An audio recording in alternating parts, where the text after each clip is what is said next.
Hello everybody, my name's Stephanie from People and Dogs Sorted, and in this video I want to talk to you about some of the responsibilities and things that we need to consider before we adopt a dog. But before we do all of that, let's run the titles.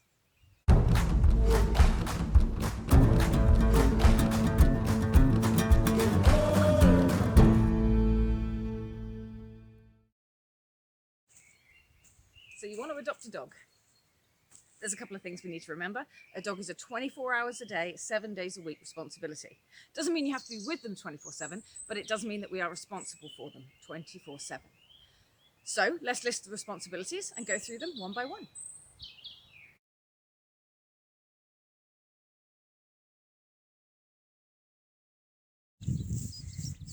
Setting a routine for our dogs can be a really important thing for them.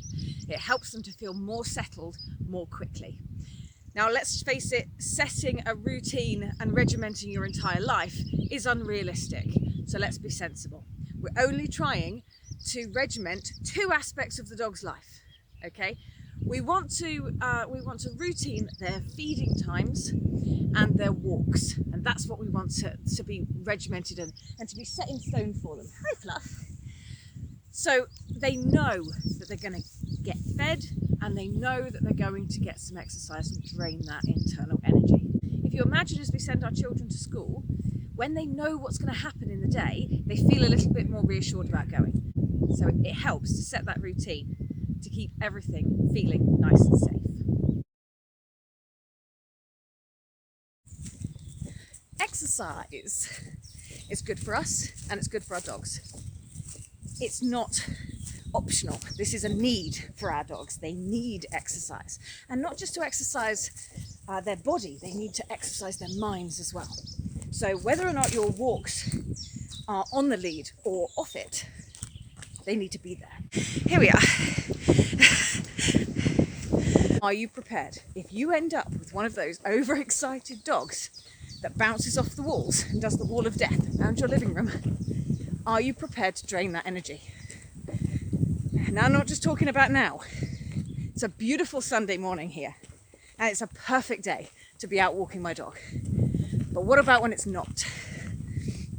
What about when it's not a beautiful day and the wind is howling and the rain is torrential? I'm absolutely soaking, and it's freezing and snowing. It's very, very snowy and icy and a little bit crazy. Are you going to be as willing to get up on your birthday or Christmas Day? It's Christmas! After a New Year's Eve, are you going to be happy to get up in the morning, get that lead and go for a walk? If the answer is yes, then you're on the right track. Settling in time. Now, settling in time is slightly different for every dog. Approximately 2 to 4 weeks, depending on the dog. Every dog is different. But we need to give them that settling in time in order for them to find their place. What do I mean by that? Settling in time is a time for the dog to assess the new group that it's been brought into, the group dynamic, and assess where they think they fit in that group. Not just where they fit, but what the responsibilities are for that position. So what we want for our dogs is for our dogs to feel calm and protected, looked after and safe. That's what we want. That's where we want our dogs to fit. There are a few things that we can do to make this settle-in period a little bit easier. Now, we've already talked about a few of them. Setting that routine, having that exercise schedule in place, making sure that the dog knows they're going to get fed. All of these things help them to feel more settled and calm. There's another thing we can do though, and that is to make sure that we have established already, before the dog arrives, what our expectations of that dog is or are. What do we expect from our dogs? Are there going to be specific rules in your house? Okay, do you have cats upstairs, dogs downstairs? Assessing what your rules for your home are going to be, already having that in your head when the dog comes to you, will help the dog to understand where its place is.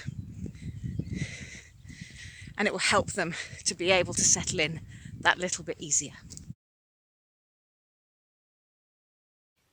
Communication.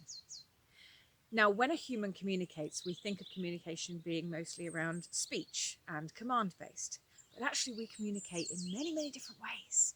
And our dogs will pick up on the general vibe that they get from you.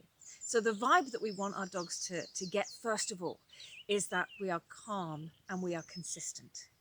Okay, a dog is going to feel much safer around you the calmer and more consistent you are. Then we can go into communicating verbally, and again we want our verbal communications to be calm and consistent. Dogs will learn very, very quickly and they will start to build that relationship with you. So we want our dogs to form that relationship and build a relationship with a human that is calm. That way the message to your dog will be, stay calm with me. So the letter U is for understanding. It's all about understanding that sometimes these dogs that come from our rescue centres might have had quite shaky pasts. They might have had a really, really hard time. So it's important for us to understand that they may show some unwanted behaviours. Little Molly here is joining me, and little Molly was deemed to be unhomeable and you couldn't touch her. You couldn't touch her because she was so frightened that she would become quite aggressive. As you can see now, there's no problems here. She's actually very excited, got a little quiver to her. Haven't you, Moles? You good girl. Yes, yes. And she's been happily living in the home here for about 3 years now. So a little success story, all of her own, is our little Molly. You good girl, and you? Yeah.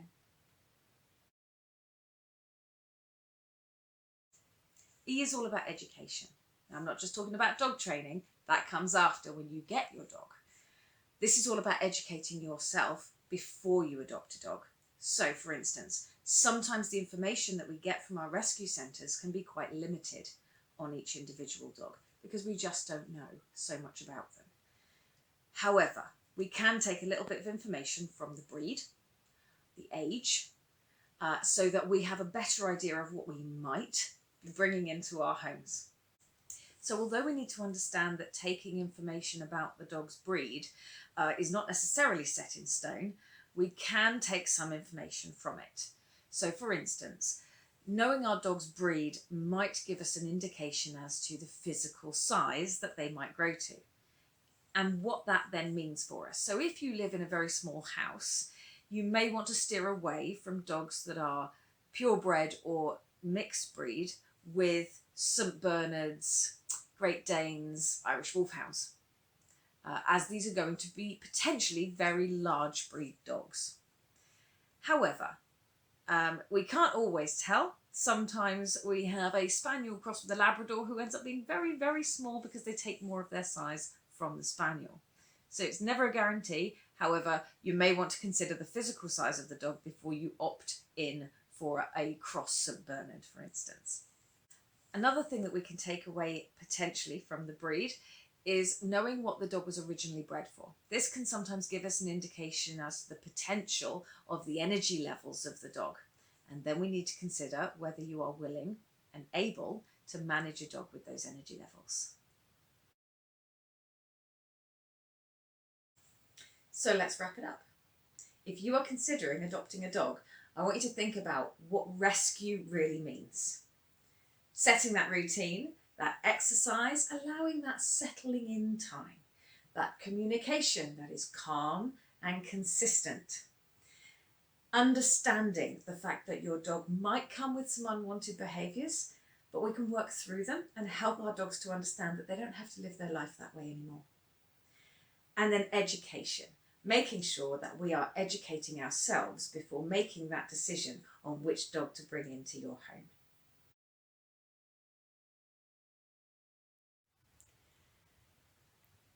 Our rescue centres and charities are so often the last lifeline for some dogs, and so I would like to urge you all to support your local animal charities so that they can continue their vital work.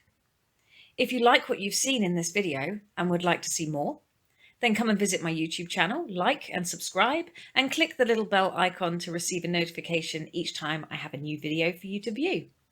Feel free to leave me a comment below. I read all of your comments and use them as inspiration for future videos. Thank you for joining me today, and I look forward to seeing you all again soon. But for now, take care.